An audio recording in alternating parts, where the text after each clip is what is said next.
कहवा छठिया माई क नैहर कहवा में ससुर हो।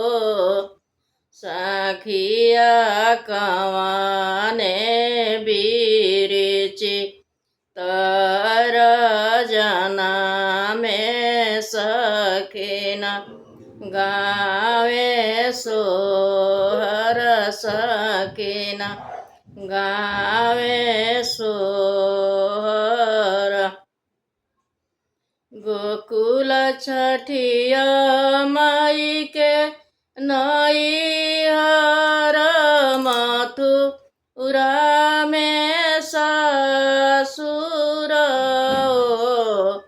सखिया महुआ बिरिचि तर जना में सखिन गावे सोहर।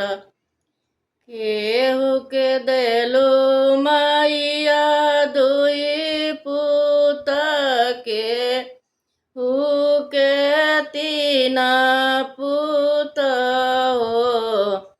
मैया हमारा के कहू ना दिहलू बजनिया लोग पुकारे बजनिया लोग पुकारेला।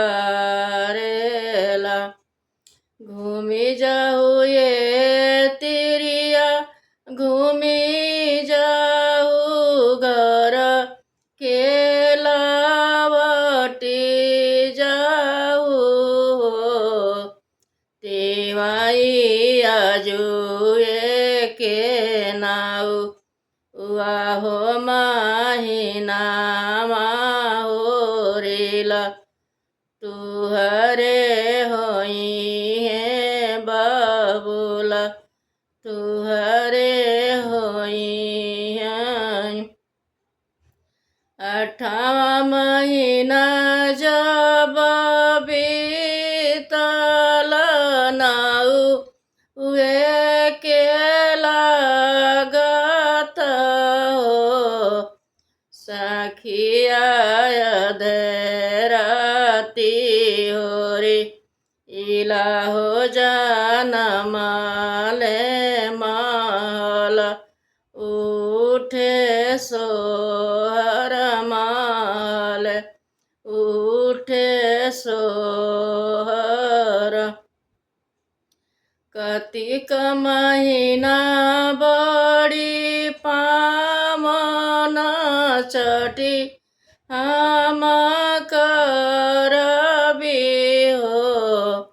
मैया नेहुरी नेहुरी पैया लगबो सूरज अर्घ देबो सूरज अर्घ दे